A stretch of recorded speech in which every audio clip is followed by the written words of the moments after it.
What if I told you that most writer's block isn't actually about words at all? It's actually about the structure of your story. Now, I'm Jason Hamilton, if you don't know me, the most hopelessly nerdy storyteller that I know, and I once spent 3 years at Kindlepreneur as the lead content person there, making sure to where I wrote and edited all the content that went on Kindlepreneur, including quite a few articles on story structure. I'm also a fantasy author in my spare time, and these days I spend a lot of my time teaching authors how to use tools like AI in order to speed up their process as a productivity tool without compromising their creativity.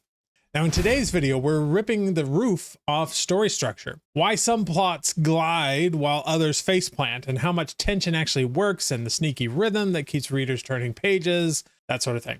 So if you're ready to see the blueprint behind every binge-worthy tale, let's crack it open. First, what is story structure really? Most of us think of a story as the words on the page, the characters, the cool magic system. But underneath all of that, there's an invisible architecture that holds it all together. And that is what structure is. It's the framework that organizes everything into a sequence that feels both satisfying and emotionally resonant. And without it, a story is just a list of things that happen. With it, those same events become more meaningful. And here's a distinction that trips us up a lot for a lot of writers, and that is the difference between story and plot. The story is the, shall we say, complete raw data, every single thing that happens from A to Z in chronological order. The plot, however, is the specific way you choose to arrange and reveal those events to the audience. So think of it as a detective's evidence board. The story is every piece of evidence, every interview, every dead end. The plot is the dramatic order in which the detective and therefore the audience pieces it all together to solve the mystery. Now, one is just information. The other is an experience. Many writers get scared of structure because of this. They think that it's a rigid cage that will kill their creativity and produce formulaic, boring work. But that's actually not it at all. Every art form has structure. Music has scales and chord progressions. Dance has choreography. Painting has composition. These rules don't limit the artist. They provide a foundation to build on and language to speak. And a solid story structure gives you the confidence to be creative, knowing that the whole thing won't collapse underneath you. But that's just the big picture. What are the actual bricks and mortars of this blueprint? So if structure is the blueprint, then plot beats are the individual lines and measurements of that blueprint. And they are the fundamental building blocks of your narrative. The specific moments of action, decision, or revelation that propel the story forward. And a beat isn't just something that happens. It's an event that forces a character to make a choice, which in turn creates change. It's the heartbeat of your story, keeping that narrative alive and moving. And we all know the big ones, even if we don't know their names. There's the inciting incident, that moment that the ordinary world is shattered for the protagonist. Then there's the climax, the final epic confrontation. We all are pretty much familiar with that one. But a story is filled with dozens of smaller micro beats and things like that. A character discovering a secret letter, a sudden argument, the choice to take a shortcut through a dark alley. Each one of these is a beat that pushes the story forward, deepening our understanding and maintaining that crucial momentum. And along with this chain of beats, you have a few special ones that we call turning points. These are the major shifts in the story. They're those points of no return. The first major turning point is often when the protagonist finally commits to the journey, leaving their old life behind for good. A lot of people will argue that the inciting incident is a turning point, but really that's something that happens to the protagonist, and it's not actually a choice that the protagonist makes. After the inciting incident, the protagonist must make that choice and cross over into the new world, which usually happens at the transition from Act 1 to Act 2. The second big one usually happens when everything seems kind of lost and the hero has to dig deep to find a new way forward for that final confrontation. And these aren't just events. They are, think of them as doorways that the character walks through and they can't go back. The magic is making these beats and turning points feel organic and not forced. The best ones don't feel like an author is just making things happen, or that the characters are just doing what the author asks them to do. They feel a lot more natural and the inevitable consequences of a character's choices. Now, the beat could grow out of the character, not to be forced upon them, because without that connection, all you have is just a sequence of events. And these events are utterly meaningless without one more critical component. And that one more critical component is conflict. Every story has conflict, and without it, you don't have a story, honestly. You have a pleasant anecdote. Even genres like cozy mystery, for example, where the conflict is significantly lessened, still has conflict. Otherwise, there wouldn't be any need for a story to happen. It's just the conflict is a lot more cozy, I guess you could call it. Protagonist is missing their cat, or there's an ingredient to a potion that they're supposed to brew that they can't find if it's like a cozy fantasy or something like that. But there's still conflict. Conflict is that force that creates the tension, drives the character's actions, and keeps your reader absolutely glued to the page. And it's the problem that needs to be solved and overcome. But great stories rarely have just one layer of conflict. They actually operate on two different levels at once. First, you actually have the external conflict. This is the stuff you can see. So fighting the dragon, stopping the asteroid, unmasking the villain.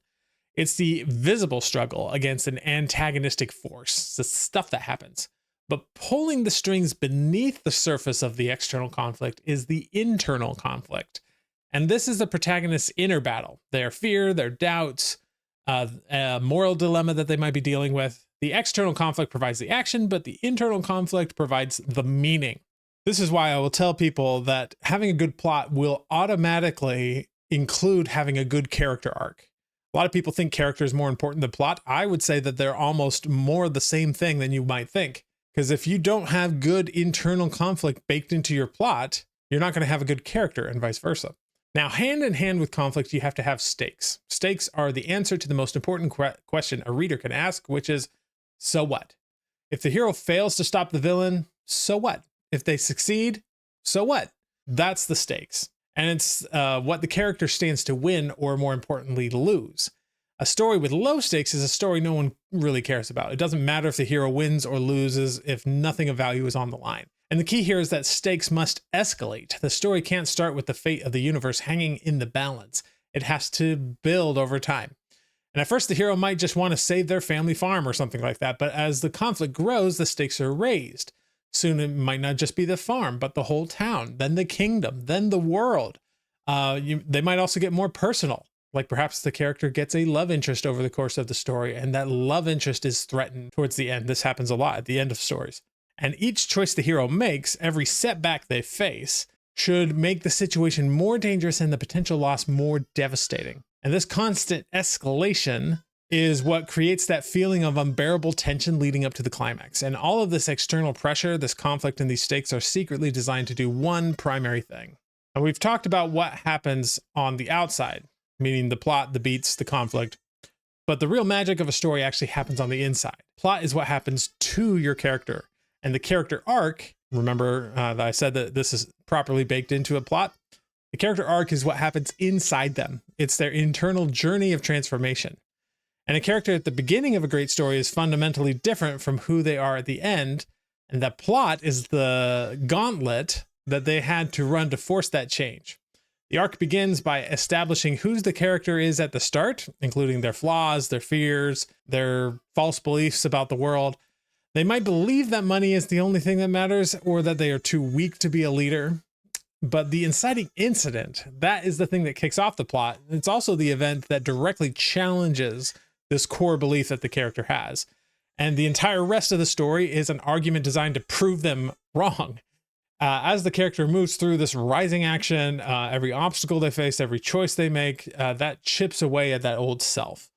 The external challenges forces them to develop new skills, confront their inner demons, and question everything they thought they knew. And the midpoint of the story often brings a huge revelation that fundamentally changes that perspective. Finally, the climax isn't just a test of their new fighting skills, it's the ultimate test of their transformed self. They can only succeed by embracing the new person they've become. Now, this isn't just for protagonists either. The best stories give arcs to villains and mentors and sidekicks. For instance, a villain who is purely evil is something of a caricature these days, and a villain who has their own twisted logic and their own set of motivations, and maybe even a moment of terrible change, that is terrifyingly real. And these interwoven arcs create a very rich narrative where the world feels alive because everyone in it is growing and changing. Now, you might be thinking, this all sounds a little bit modern, very Hollywood, but what if I told you this blueprint is actually ancient?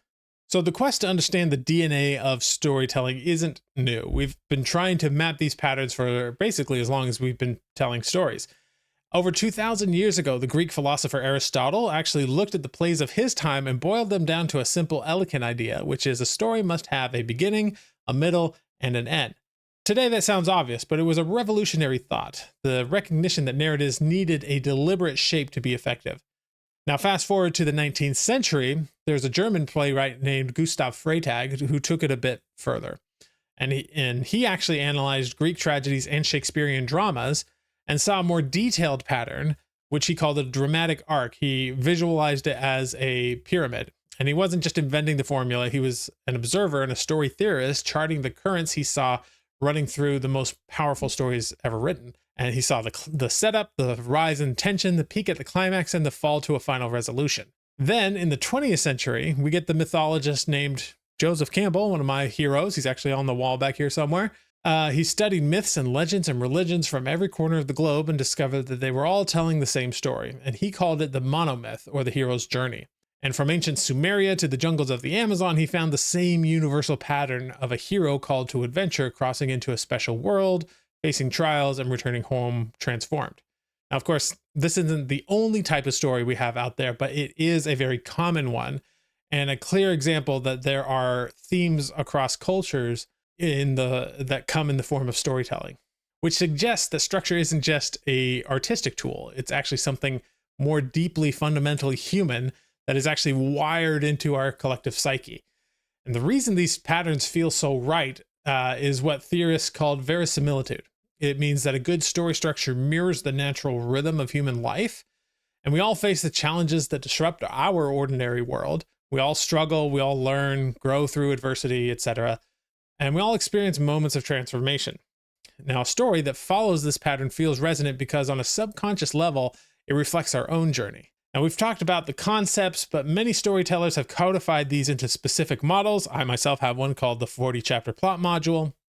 And you'll hear names of a lot of these different structures thrown around, like the 3-act structure, the hero's journey, Save the Cat, Freytag's pyramid, and of course the plot module, right? A little shameless plug. And I encourage you to take a moment to look at these because you'll find that they share a lot of those core elements that we discussed. When I was doing research for the plot module, I discovered that most of these plot structures that you will find out there are actually kind of a spin on the same thing. Even mine is kind of a spin on the same thing. I just get more detailed about mine. You have things like your setup, your rising tension, your escalating conflict, some major turning points in there, a climax, and a final resolution.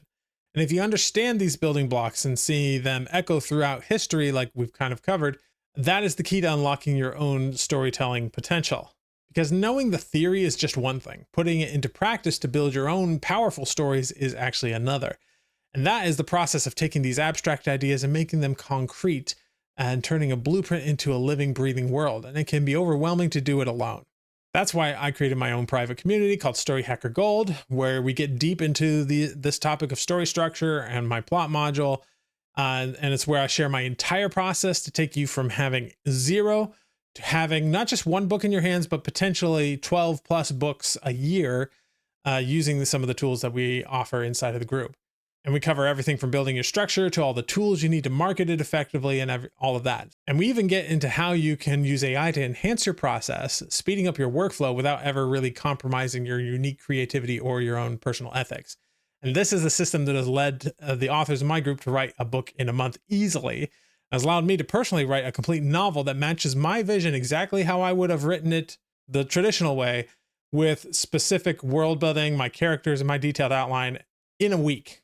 So when you join, you get access to the weekly live calls with me, a library containing the ebook and audiobook versions of all my books, at least my books for authors, and a community of dedicated writers to support you. If you're ready to stop feeling blocked and start building stories that work, that is your next step. So go ahead and hit the link down below, and I will see you in the next video.